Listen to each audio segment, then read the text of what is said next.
पाकिस्तान को सबक सिखाने में भारत के बहादुर जवानों को और भारत की सेना को 22 मिनट भी नहीं लगे। पाकिस्तान के आतंकी कैंपों को तहस नहस कर दिया।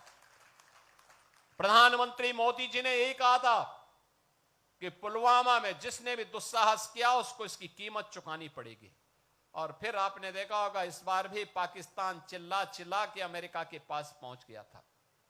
भारत एक मोर्चे पर कई देशों से लड़ रहा था, कहीं तुर्की के द्वारा, कहीं चीन के द्वारा और कहीं दुनिया के अन्य देशों के द्वारा भी उसे सहायता दी जा रही थी। लेकिन उस सब के बावजूद भारत की बहादुर सेना के सामने पाकिस्तान की एक नहीं चली और अंततः उसको समर्पण करने के लिए मजबूर होना पड़ा था, ये बहादुर सैनिकों के नाते। और इसलिए यूनिफॉर्म के प्रति सम्मान का भाव हर भारत का दायित्व बनता है, हर भारतवासी का दायित्व बनता है। एक तरफ यह सम्मान का भाव, दूसरी तरफ अगर हमें विकसित भारत के सपने को साकार करना है तो उन षड्यंत्रों से हमें हमेशा सावधान होना होगा जो षड्यंत्र हमें बांटने का काम कर रहे हैं, जाति के नाम पर, क्षेत्र के नाम पर, भाषा के नाम पर। याद रखना, बल, बुद्धि और विद्या में भारत कभी इतिहास के किसी भी कालखंड में कभी कमजोर नहीं रहा, कभी कमजोर नहीं रहा। किसी बात की कोई कमी भारत के अंदर कभी नहीं थी।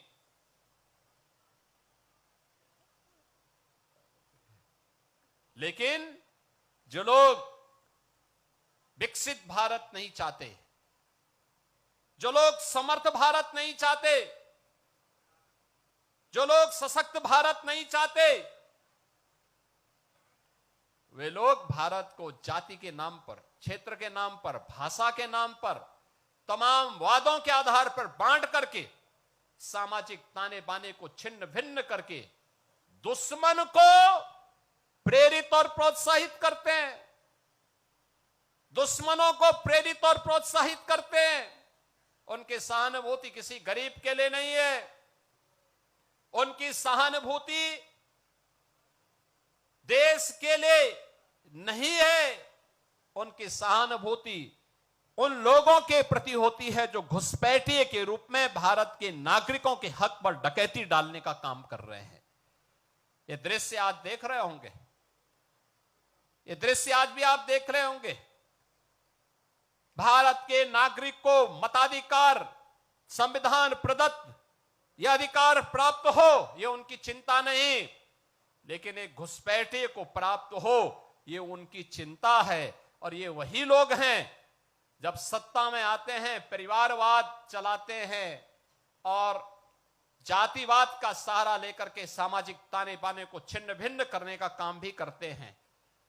याद रखना, इतिहास के किसी भी कालखंड में जब भी हम इस प्रकार की प्रवृत्ति के तत्वों के चंगुल में फंसे, भारत को इसकी बड़ी कीमत चुकानी पड़ी है, बड़ी कीमत चुकानी पड़ी है। क्यों विदेशी हमलावर भारत पर हावी होते गए?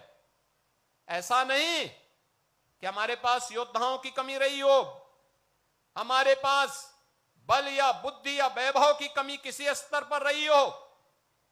भारत गुलाम हुआ इसलिए क्योंकि एक ऐसी उस समय कुछ ऐसी ताकतें थी जो बांट रही थी, जैसे आज कुछ राजनीतिक दल फिर बांटने का काम कर रहे हैं।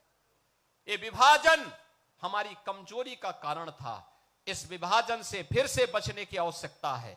एक भारत श्रेष्ठ भारत के रूप में हमें एक समर्थ और सशक्त भारत के लिए, एक आत्मनिर्भर और विकसित भारत की संकल्पना को साकार करने के लिए आगे बढ़ना होगा, एकजुट होना होगा। कारगिल विजय दिवस का संदेश यही है, जिन वीर सैनिकों ने अपना बलिदान दिया है उनकी प्रेरणा यही है कि हम एक भारत और श्रेष्ठ भारत के माध्यम से ही एक सशक्त और समर्थ भारत की परिकल्पना को साकार कर सकते हैं।